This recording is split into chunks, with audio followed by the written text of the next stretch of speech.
So today I'm gonna start working on a bigger painting in this series I ended up calling Afterglow because of all the burning.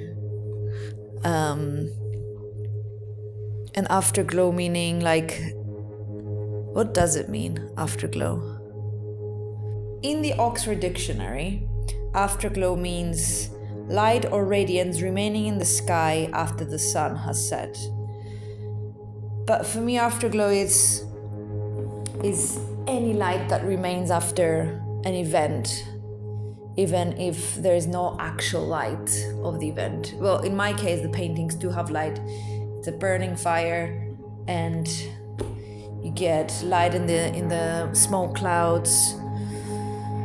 But that's just, I guess, a more literal interpretation. Now, for this piece, Afterglow 5, I got a bit inspired from reading Edward Abbey's Desert Solitaire, and I got mesmerized by the way he writes about the desert and living in Cyprus, and I found so many similarities of the way he describes the Utah desert to the summers we experience in Cyprus, because it gets extremely hot in the summer and it feels like the heat is deafening. It's so bright, it just makes you, it's kind of like those scenes in films where they throw after a car crash, or if it's a war film, they throw and a bomb explodes, and then you have that white light and then that high-pitched sound in your ears. That's how I feel summer is in Cyprus. It's just deafening, but it simultaneously screams. It screams at you. It suffocates you. So yeah, I really liked reading Desert Solitaire, and I was mesmerized by his description of the Monument Valley and the arches in the Utah desert, if I'm saying that correctly. So I want to use in this piece mesas and buttes, if that's how you pronounce those words, to create a desert landscape that we do encounter that in Cyprus, although not in a way smaller scale, of course. So I'll be using that as a backdrop, and the element that will be burning in this one will be a donkey. I know the mouflon is the national symbol of Cyprus, but I think a donkey is a close second, if not the first as well. So yeah, that's my aim for this piece. The canvas is 120 by 120. I had something else painted under it, which I think was recorded on studio log number 1, and that was the very beginning of my experimentation with the airbrush. So I've learned a lot since then, and I've been getting a lot into desert writing. Not me, I don't write about the desert yet, although coming summer I will be writing a lot more about the heat, I guess, and I'm sure that's gonna translate in my work here as well. And so I went on a shopping binge on books, and I just ordered today A 1,000-Mile Walk to the Gulf by John Muir. Again, I don't know if I'm pronouncing his name correctly. My first Summer in the Sahara, again by John Muir. The Voice of the Desert, a Naturalist's Interpretation by Joseph Wood Krutch. The Land of Little Rain by Mary Austin, and The Marsh Arabs by Wilfred Thesiger. I guess that's how you pronounce it. I'll write the list on the description of this video. And if anyone knows of any nature writing or exploration or memoir that is set in the desert near the Middle East, in the area of Cyprus, I really appreciate it, because most of the books I find about desert writing are based in the United States, and I am looking for books that are written in based in the Middle East, Mesopotamia, maybe Africa as well. My dad suggested one that I cannot find. It's only collector's items. I don't know if I can find it in a PDF scanned somewhere, because it is quite of an old book, so it might be in the public domain, so I need to look for that. It's called Across the Sahara on Camelback from Tripoli to where Nigeria is now, I think, by a Swiss explorer. Yeah, that's where I'm at right now. And also need to add, I'm gonna try and record another maybe vlog next week. This one's gonna come probably the beginning of next week, but the season of my part-time jobs has begun and it's gonna get pretty hectic. At the last 2 weeks of March, I'll be working for the UCI Gran Fondo series in Cyprus. So it's an international cycling event for as a qualifier for the UCI International Championship.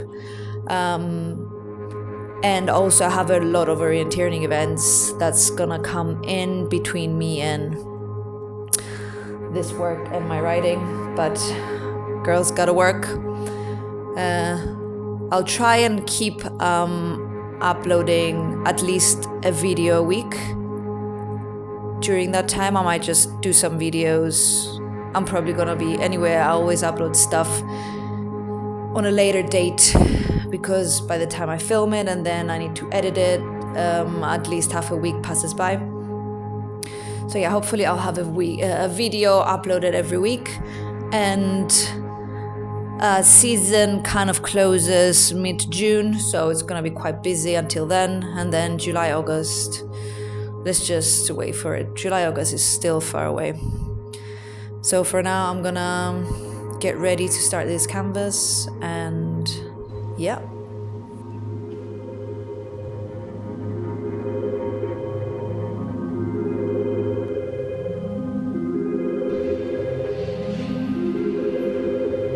Again with the marks.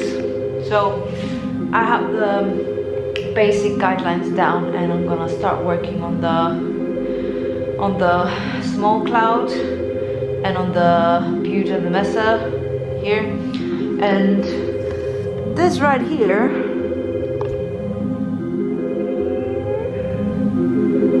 that's the donkey.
So the only way I managed to get a glare-free good photo of my stuff is by taking a photo outside.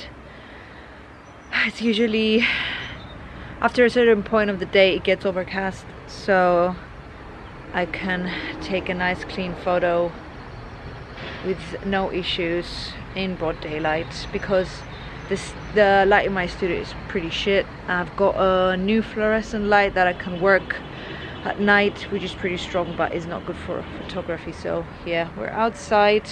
I've permanently screwed, not nails, 2 screws on this wall for this exact purpose.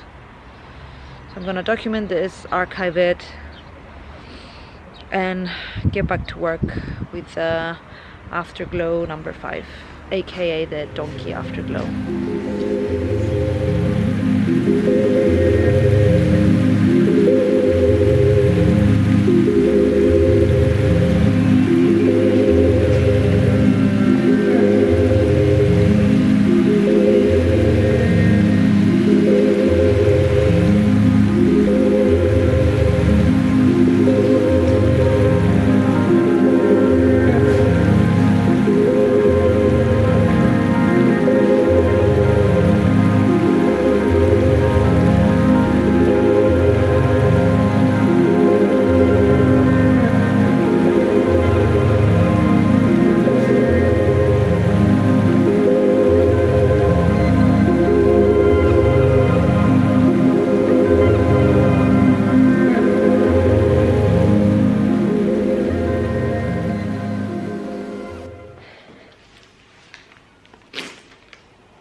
Jesus. I've been obsessing with that jungle song, back on 74. Anyway, that's what I'm listening to now. I did this bit, which I do not like. I will paint over it with Sahara paint, with the color paint that I used to prime the canvas. I like this arch. It goes up and then down on the other side. I'm gonna leave the bottom of the canvas blank. I'm gonna remove this bit and then darken it up a bit here. I don't want to go too dark, but perhaps like this shade of pink, and then I'll call it finished for today, and then come back tomorrow morning for any final touches that I see in the light of day.